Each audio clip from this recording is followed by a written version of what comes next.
नमस्कार, जनवार्तामध्ये आपल्या सगळ्यांचं स्वागत. सर्वप्रथम पाहूया ठळक बातम्या.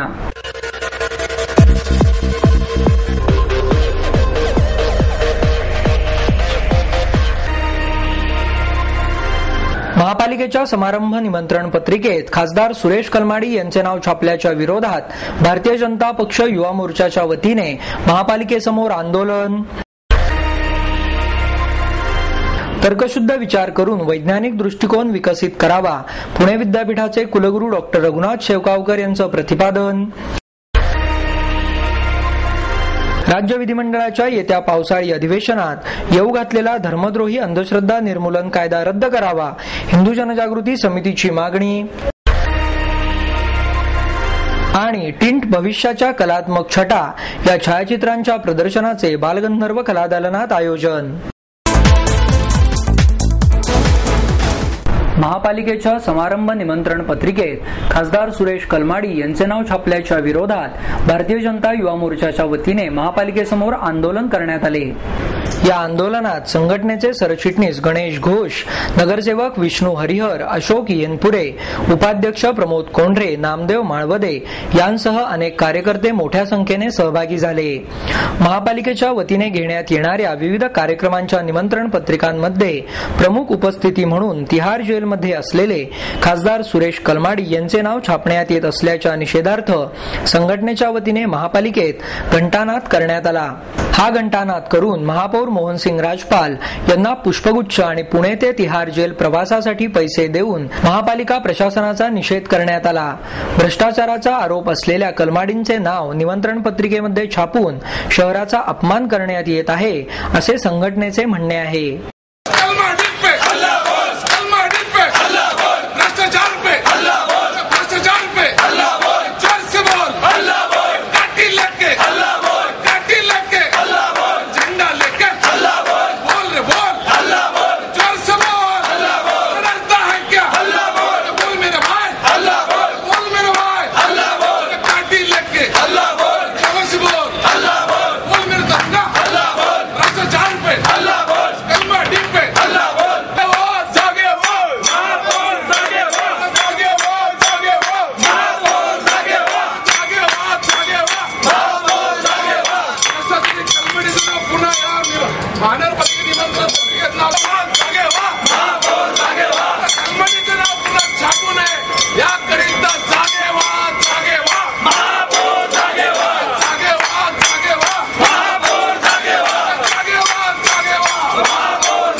तर्कशुद्ध विचार करून वैज्ञानिक दृष्टिकोन विकसित करावा, असं प्रतिपादन पुणे विद्यापीठाचे कुलगुरू डॉक्टर रघुनाथ शेवगावकर यांनी केले. 83 वर्षांची परंपरा असलेल्या सृष्टीज्ञान या मराठी विज्ञान मासिकाच्या 1000व्या अंकाचे प्रकाशन पुणे विद्यापीठाचे कुलगुरू डॉक्टर रघुनाथ शेवगावकर यांच्या हस्ते करण्यात आले.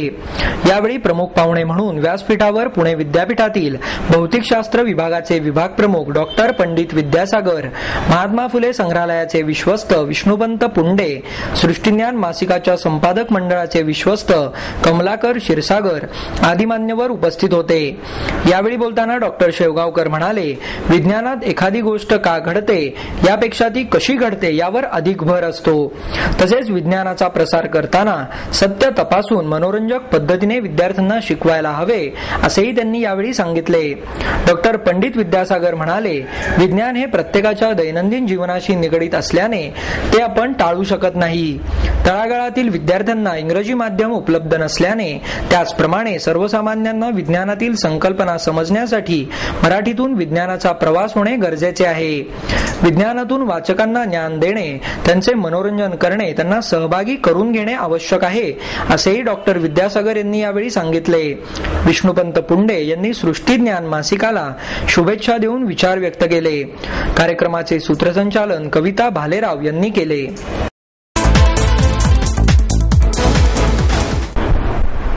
मायर्स MIT शिक्षण संस्था समूह आणि मायर्स MIT स्कूल ऑफ गव्हर्नमेंटच्या वतीने केंद्रीय लोकसेवा आयोग 2010 परीक्षांमध्ये यशस्वी झालेल्या विद्यार्थ्यांचा सत्कार करण्यात येणार आहे.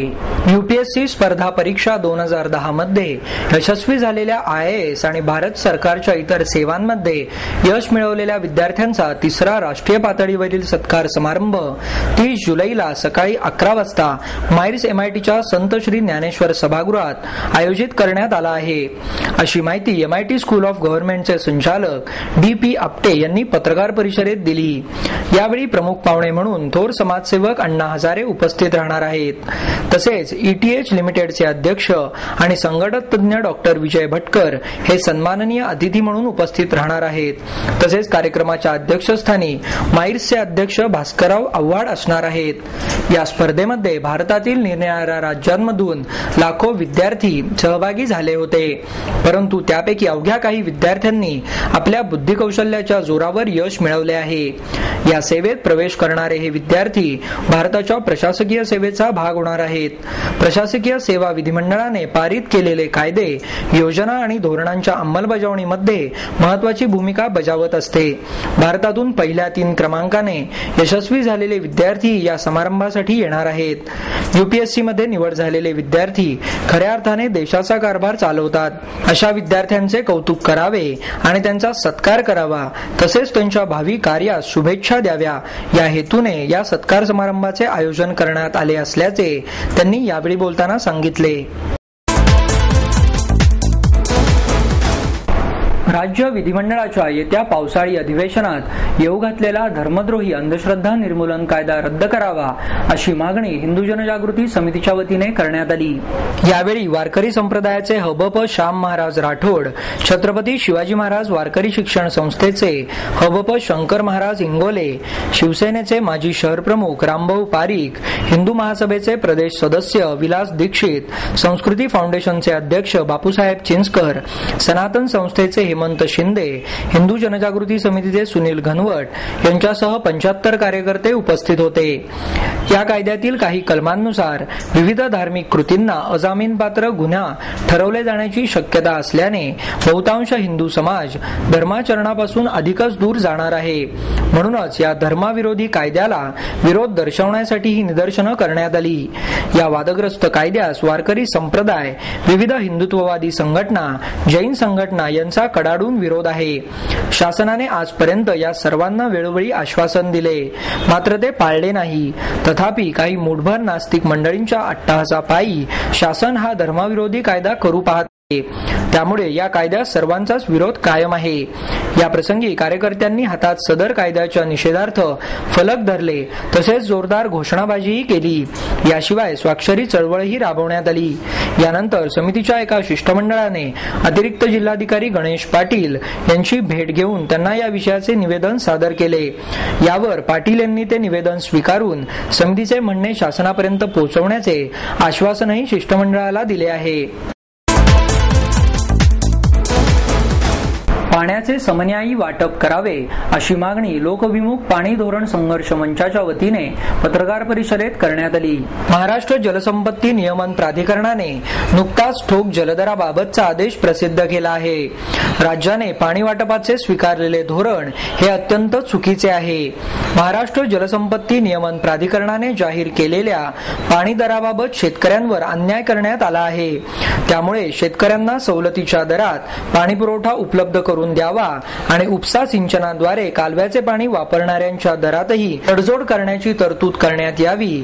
या पार्श्वभूमीवर लोकाभिमुख पाणी धोरण संघर्ष समितीचे ज्येष्ठ नेते प्राध्यापक ND पाटील आणि डॉक्टर भारत पाटणकर यांनी ही मागणी पत्रकार परिषदेत केली. यावेळी बोलताना प्राध्यापक ND पाटील म्हणाले, पाण्याचे समन्यायी वाटप व्हावे म्हणून आम्ही गेली 6 वर्ष लढा देत आहोत. पाणी वाटपाबाबत महाराष्ट्र जलसंपत्ती नियमन प्राधिकरणाने काही तरतुदी केल्या आहेत, मात्र त्या धोरण म्हणून स्वीकारण्यास राज्य शासन तयार नाही. आता प्राधिकरणाने जाहीर केलेल्या दरानुसार शेतकऱ्यांवर अन्याय करण्यात आला आहे. पाणी गळती आणि चोरीचे प्रमाण निश्चित करून त्यासाठी कठोर पावले उचलावीत, त्याबाबतचे अधिकार महाराष्ट्र जलसंपत्ती नियमन प्राधिकरणाला द्यावेत.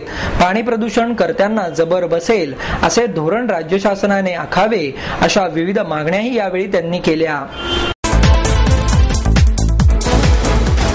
टिंट भविष्याच्या कलात्मक छटा या प्रदर्शनाचे बालगंधर्व कलादालनात आयोजन करण्यात आले आहे।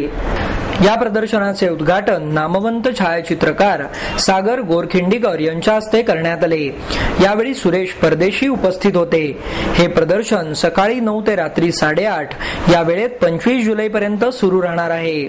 हे प्रदर्शन अभिनव कला महाविद्यालयातील अप्लाइड आर्ट या वर्गातील विद्यार्थ्यांनी भरवले आहे।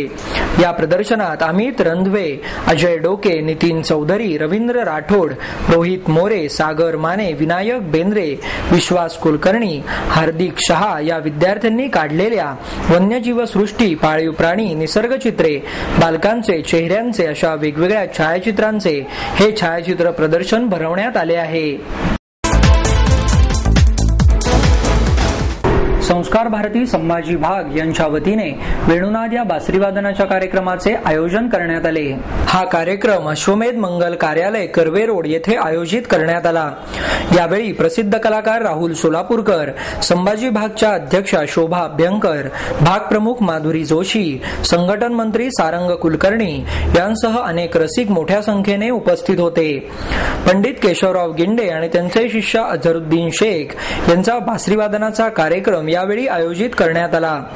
यावेळी गिंडे यांचे शिष्यांबद्दल असलेले विचार आणि शेख यांची गुरूंबद्दलची कृतज्ञताही शब्दसंवादातून दोघांनी व्यक्त केली। संस्कार भारतीच्या 6 कार्यक्रमांपैकी नटराज पूजन गुरुपौर्णिमा हा महत्वाचा कार्यक्रम असतो। संस्कार भारतीच्या योजनेप्रमाणे कला क्षेत्रातील मान्यवरांकडे जाऊन त्यांचे मार्गदर्शन घेतले जाते। संस्कार भारतीच्या योजनेप्रमाणे कला क्षेत्रातील मान्यवरांकडे जाऊन त्यांचे आशीर्वाद घेतले जातात। त्याचप्रमाणे सर्वांनी एकत्र येऊन कलाकारांचे आराध्य दैवत असलेल्या नटराजाचे पूजन करावे यासाठी या कार्यक्रमाचे आयोजन करण्यात आले असल्याचे संस्कार भारती संभाजी भागच्या अध्यक्षांनी यावेळी बोलताना सांगितले।